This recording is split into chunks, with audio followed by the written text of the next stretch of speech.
नमस्कार, मैं हूं आपके साथ कविता थपलियाल। नौकरियों और रोजगार के मोर्चे पर सरकार की नीतियां हमेशा खटगरे में रही हैं। रोजगार हमारे देश के अहम मुद्दों में से एक है और जो ताज़ा रिपोर्ट आई है भारतीय रिजर्व बैंक के जरिए, उसमें यह कहा गया है कि मार्च 2024 में लगभग 46.7 मिलियन नौकरियों के अवसर लोगों को मिले हैं, जिससे देश का कुल रोजगार अगर हम देखें तो लगभग 643.3 मिलियन हो गया है। अब आरबीआई की रिपोर्ट में इस वित्त वर्ष में देश की जो रोजगार वृद्धि है, जो उसकी रेट है वो लगभग 6% रही है, जबकि पिछले वित्त वर्ष अगर हम देखें तो यही आंकड़ा लगभग 3.2% का था। यानी देश भर में पिछले साल के मुकाबले डबल रोजगार लोगों को इस वित्त वर्ष में मिलता हुआ दिखाई दिया है। लेकिन महिला रोजगार की अगर हम बात करें तो आंकड़े यहां पर कुछ और कह रहे हैं। 2024 की मार्च तिमाही में बेरोजगारी दर घटकर 8.5% हुई है। जनवरी से मार्च 2023 में बेरोजगारी दर लगभग 9.2% थी। इतना ही नहीं, अगर हम महिला वर्कर की संख्या देखें तो जनवरी से मार्च 2023 में 20.6% पर यह आंकड़ा था। जनवरी मार्च 2024 के बीच महिला कर्मचारियों में ये आंकड़ा अब लगभग 23.4% हो गया है और उसका इजाफा देखने को मिला है। तो चलिए इसी पर हम विस्तार से हमारे आज के मेहमानों से बातचीत करते हैं। मेरे साथ इकोनॉमिस्ट मनीष गुप्ता जुड़ गए हैं, Shantanu Rooj founder and CEO TeamLease EdTech, और Archana Bhatnagar chairperson and founder Madhya Pradesh association of women entrepreneurs. आप सभी का स्वागत है हमारी इस बेहद खास पेशकश में। और मनीष जी, क्या इस तरह के बेरोजगारी दर की संभावना थी, आशा थी? क्या आकलन ये कह रहा था कि अब की बार जिस तरह से हमने ग्रोथ बढ़ती हुई देखी उस तरह से बेरोजगारी के दर में भी इस तरह का इजाफा और उछाल हम देख पाएंगे? जी देखिए, पिछले 3-4 साल से लगातार देश का विपक्ष बेरोजगारी के मुद्दे पर प्रश्न उठा रहा था। लगातार हंड्रेड्स ऑफ डिबेट्स हुए। मुझे लगता है मोदी सरकार ने इस पर काम किया और जिस तरीके से इंफ्रास्ट्रक्चर के डेवलपमेंट में जो एम्प्लॉयमेंट लोगों को मिला, उसका नतीजा ये बढ़ता हुआ दिख रहा है। अब देखिए, ये जो आंकड़े आपने आज हम चर्चा कर रहे हैं, ये प्रोविजनल आंकड़े हैं और एक क्वार्टर वाइज आंकड़े हैं। जबकि ओवरऑल सच ये है कि 2011 में देश की टोटल पॉपुलेशन की 61% पॉपुलेशन एम्प्लॉयड थी किसी न किसी बिजनेस जॉब नौकरी में। और वहीं 2021 में ये आंकड़ा 61 से बढ़कर 64 हो गया, यानी 3% की ओवरऑल सॉलिड इंक्रीज।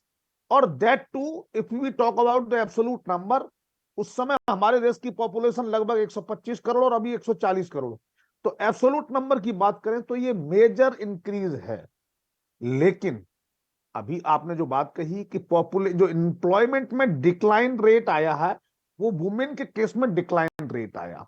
ऐसा क्यों हुआ, ये हमें समझने की जरूरत है। आखिर महिलाओं को जॉब मिलने में, रोजगार में दिक्कत क्या है? क्या उनके पर्सनल रीजन है या रूटीन इश्यूज हैं या अदरवाइज है? ये हमें ओवरऑल चर्चा करने की जरूरत है। उसी तरीके से हम ये देखें, 22-23 के मुकाबले जो इंक्रीज हुई है एम्प्लॉयमेंट में, वो ये बताती है कि कहीं ना कहीं जिन चीजों पर सरकार ने काम किया पिछले 2 साल, 3 साल, 4 साल में, मानो कहीं पर लैंड एक्वायर हुई, टेक्नोलॉजी डेवलपमेंट हुआ, कोलैबोरेशन एग्रीमेंट हुए, उसके बाद जब शुरू हुआ कंस्ट्रक्शन बिजनेस शुरू हुआ तो एम्प्लॉयमेंट बढ़ा। यानी अगर ये बात फिक्स होती है कि अगर कोई एम्प्लॉयमेंट की प्रोसेस आज शुरू की जाए तो रिजल्ट कम से कम 3 से 4 साल में आएगा।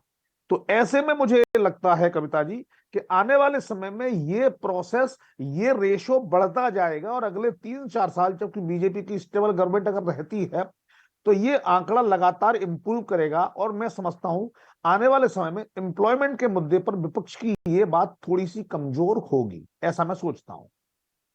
चलिए, तो यहाँ पर अगर हम रोजगार की बात करें शांतनु, तो हम देख रहे हैं कि लगभग देश में सालाना लगभग 2 करोड़ नौकरियां हर साल मिली हैं लोगों को। और कुछ चुनिंदा सेक्टर्स है जहाँ पर ज़्यादा रोजगार के मौके बनते हुए दिखाई दे रहे हैं।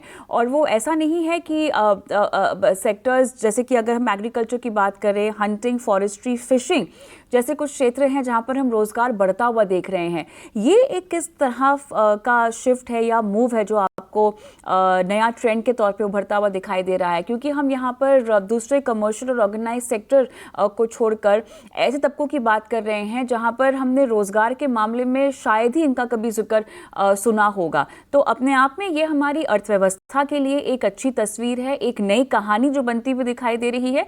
लेकिन जिन मौक़ों की हम बात कर रहे हैं, ये मौके यहाँ पे कितने सस्टेन होंगे अगर मैं इन्हीं सेक्टर्स को आगे लेकर बात करूं तो? शांतनु। तो कविता जी, थैंक यू। इसमें अगर आप देखें कि इंडिया का जो अनएम्प्लॉयमेंट रेट है राइट फ्रॉम 1950s, ये करीब करीब 8-9% के आसपास ही रहा है अब तक। उसका मतलब ये है कि इंडिया में अगर किसी को नौकरी चाहिए थी, अगर कोई नौकरी चाहता है तो उसे नौकरी मिल जाता है। The problem was never jobs, the problem was about the wages that people expect from those jobs. India में कई तरह की प्रॉब्लम पहले से रही हैं in terms of under employment, self employment, casual labour, family employment. ये सब तरह की जो प्रॉब्लम है विद दिस, ये सब इनबिल्ट प्रॉब्लम इंडिया की ज्यादा है। अगर आप पिछले कुछ सालों की बात देखें, दो सेशंस हमने देख लिया है बीजेपी गवर्नमेंट का, हमने 2-3 चीजें डेफिनेटली देखी है। एक तो है कि ये consistency of reforms and policy reforms, चाहे इकोनॉमिक हो, फिस्कल हो, मॉनेटरी हो, इस सारे रिफॉर्म्स एक तरह इशारा करता है। दूसरा, we have seen a very strong trend of infrastructure development which talks about कि हमारे यहाँ पर जो इंडस्ट्रीज की ग्रोथ हो रही है, मैन्युफैक्चरिंग सेक्टर की ग्रोथ हो रही है, ये सब चीजों में काफी ग्रोथ हो रहा है, जिसके कारण फॉरेन इन्वेस्टमेंट्स अंदर आ रही हैं, जिससे ये इंडिकेट करता है कि आने वाले समय में कई सारी इंडस्ट्रीज इंडिया में ग्रो करेंगी और उससे अल्टीमेटली नौकरियां डेफिनेटली बढ़ेंगी। कुछ ये जो आरबीआई का रिपोर्ट आया है, इसमें कुछ नए सेक्टर्स की बात हुई है, जिसमें एग्रीकल्चर इन्वॉल्व है, फॉरेस्ट्री वगैरह इन्वॉल्व है। मेरे ख्याल से इसमें डेफिनेटली एम्प्लॉयमेंट बढ़ रही है, अच्छी बात है, but I am not too sure कि ये इंडिया के सबसे बड़े एम्प्लॉयमेंट सेक्टर्स होंगे। इंडिया के सबसे बड़ी जो एम्प्लॉयमेंट्स आएंगी वो हमारे, मुझे लगता है, मैन्युफैक्चरिंग, इंफ्रास्ट्रक्चर, टेलीकॉम, इन सब सेक्टर्स में सबसे ज्यादा एम्प्लॉयमेंट की बढ़ने की संभावना है। चलिए, महिलाओं की स्थिति यहाँ पर कितनी चिंताजनक है अगर हमें समझनी हो, अर्चना जी, क्या कहेंगे? यहाँ पर कर्मचारियों के तौर पर तो वृद्धि होती हुई दिखाई दे रही है, लेकिन बेरोजगारी की जो दर है उसमें कमी आई है।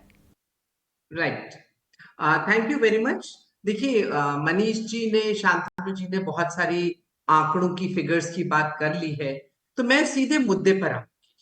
और मुद्दा आज ये है कि सबसे पहले जो महिलाओं में अनएम्प्लॉयमेंट रेट डिक्लाइन हुआ है, बहुत ही संतोषजनक, बहुत ही, इट्स अ वंडरफुल न्यूज। तो क्या हमारी गवर्नमेंट, क्या वो लोग फर्स्ट ऑफ ऑल आइडेंटिफाई करें जो ये ग्रोथ बढ़ी है एम्प्लॉयबिलिटी की इन विमेन, कौन से सेक्टर में है।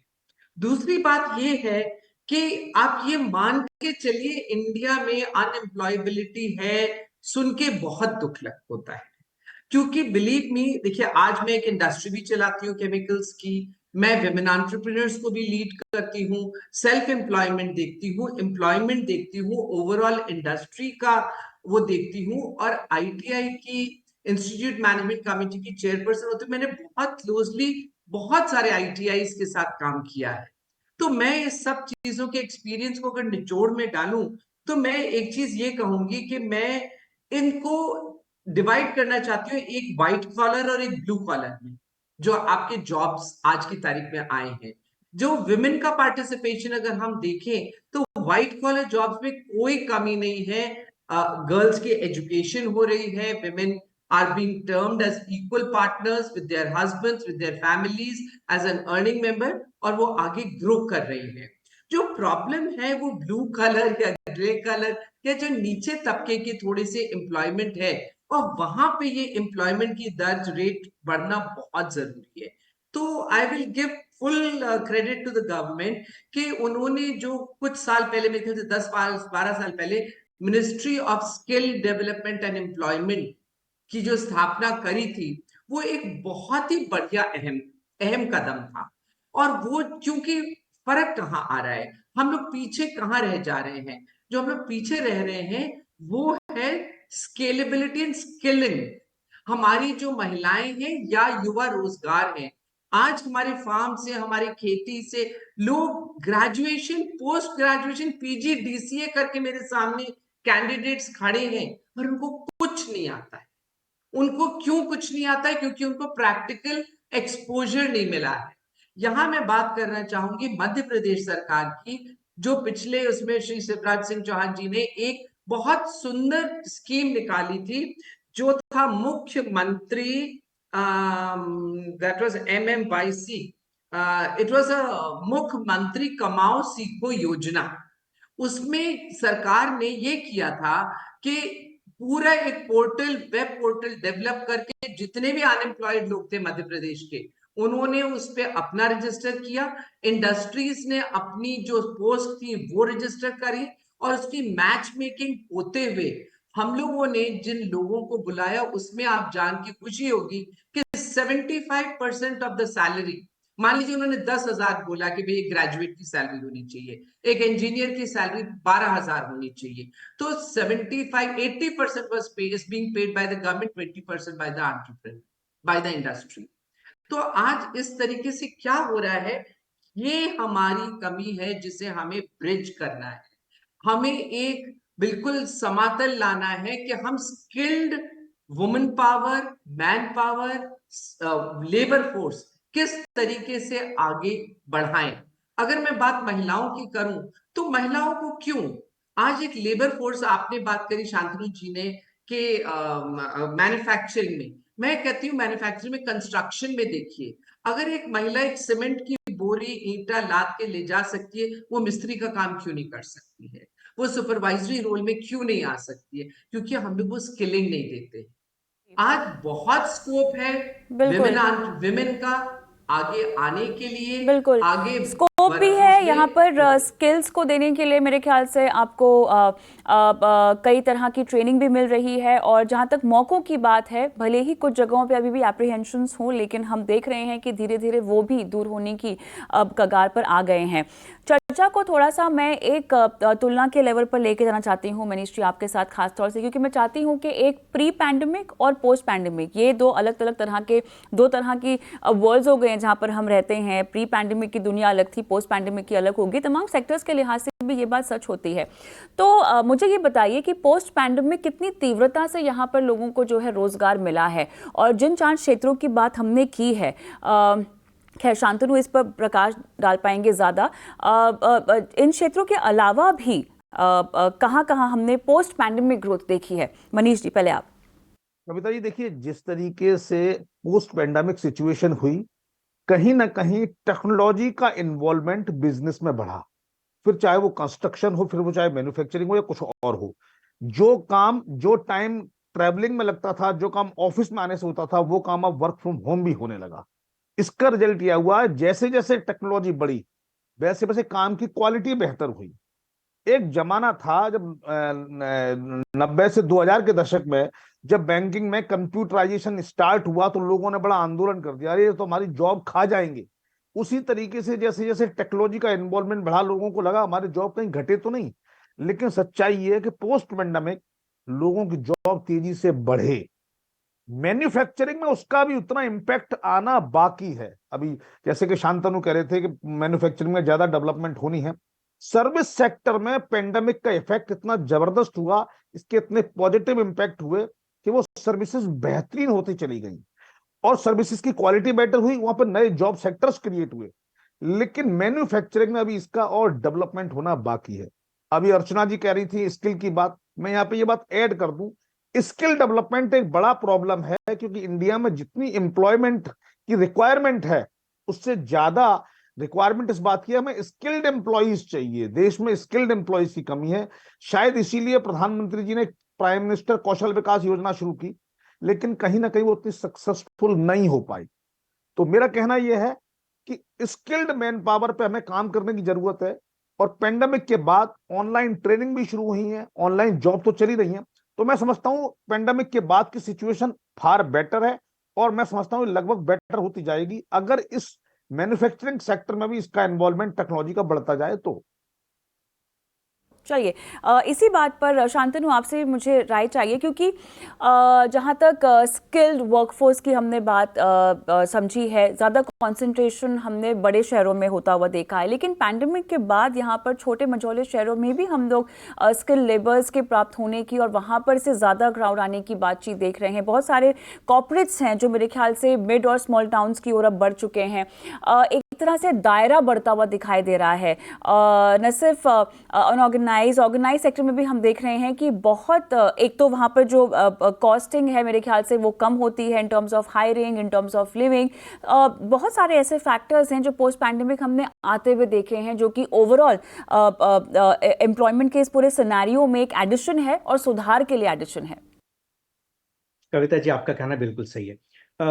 कोविड-19 के बाद एक डिजिटलाइजेशन का दौर चला और उस समय अगर आप देखें कोविड-19 ने ये डिजिटल वर्ल्ड को कम से कम 10 साल प्रीपोन कर दिया।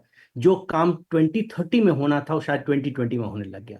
हर एक इंडस्ट्री में डिस्ट्रप्शन आना चालू हो गया, चाहे वो एडटेक की बात करें, फिनटेक की बात करें, ऑनलाइन रिटेल की बात करें, ई कॉमर्स की बात करें। सारी इंडस्ट्रीज जो कि डिजिटल थी उसमें तेजी आई और जो डिजिटल नहीं थी उन्होंने अपने अपने डिजिटल अवतार्स बनाए। मेरे ख्याल से इससे एक और जो फायदा ये हुआ कि इस डिजिटलाइजेशन ने हमारी ये जो लार्ज 10 सिटीज के अंदर जो हमारी जॉब्स की कंसंट्रेशन थी उसको थोड़ा और वाइड स्प्रेड कर दिया। अब इस इंटरनेट बेस्ड वर्ल्ड में, इस डिजिटल वर्ल्ड में ये जो ज्योग्राफी की सीमा जो होती थी उनका कोई मायना नहीं रह गया। अब कहीं से भी आदमी बैठकर काम कर सकता है। अगर आप गिग इकोनॉमी की बात करें, आज के दिन में कैंडिडेट और एम्प्लॉइज कहीं भी बैठे रहते हैं वर्ल्ड में, किसी भी छोटे शहर में, छोटे गांव में, जब तक उसके पास एक कंप्यूटर हो और जब तक उसके पास एक इंटरनेट कनेक्शन हो, वो एक एम्प्लॉय की तरह काम करता है। हमें लगता है कि गिग इकोनॉमी ने एक पूरे एम्प्लॉयमेंट सिनेरियो को एक नया डेफिनेशन देना चालू कर दिया। तो हमारा रिसर्च ऐसा कहता है कविता जी कि कोविड-19 के बाद इंडिया में, बल्कि एक्चुअली वर्ल्ड में कई सारे चेंजेस आए। लोग कहीं से भी काम करते हैं, कंसंट्रेशन बड़े शहरों में कम हो गया, सेल्फ एम्प्लॉयमेंट के बहुत सारे नए आंकड़े आने लगे सामने। बहुत सारे एंटरप्रेन्योर्स छोटे छोटे शहरों से आने लग गए।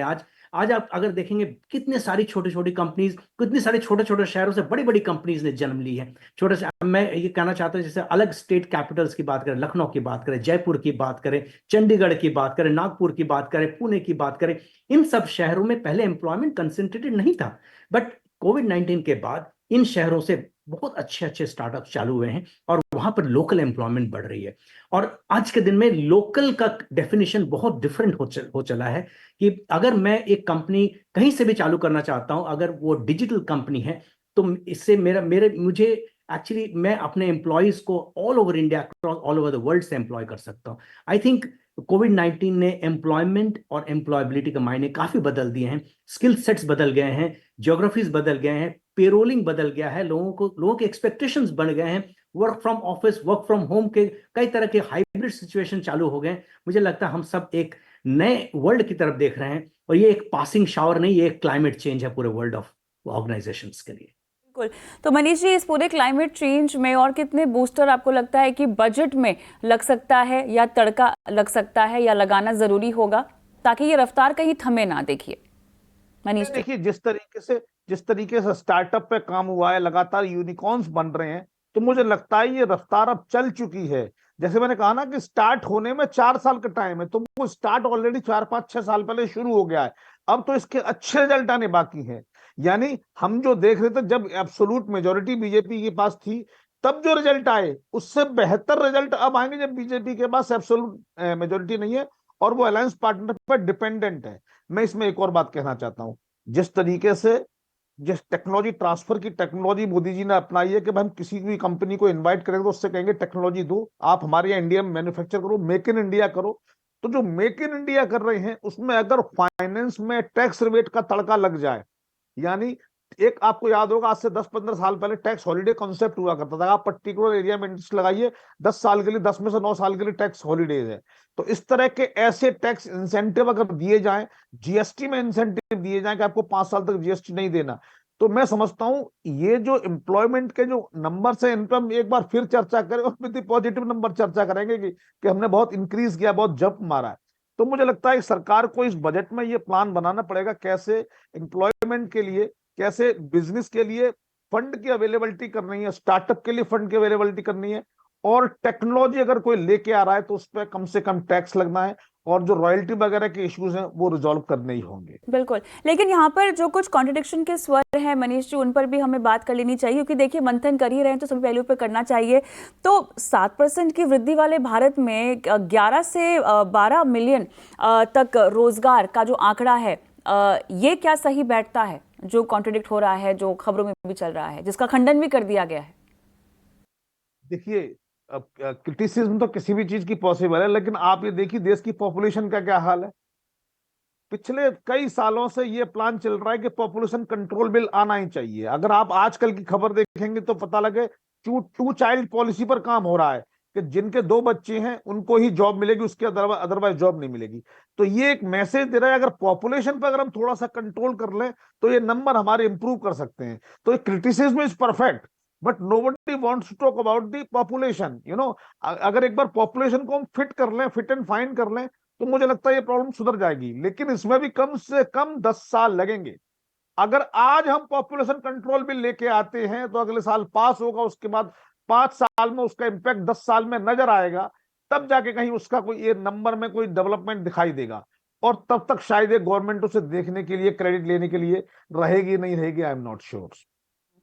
अर्चना जी बताइए, महिलाओं का फोकस अब किस तरह के क्षेत्रों में होना चाहिए? हम जो रोजगार बढ़ता हुआ भी देख रहे हैं, वो किन किन क्षेत्रों में बढ़ता हुआ देख रहे हैं? और जमीनी लेवल पे मेरे ख्याल से बहुत कुछ किया जा रहा है और भी करने की बहुत गुंजाइश है, संभावना भी है। लेकिन ऐसे कौन कौन से प्राइमरी सेक्टर्स होने चाहिए जहां पर पहले फोकस करना चाहिए महिलाओं को आपके मुताबिक?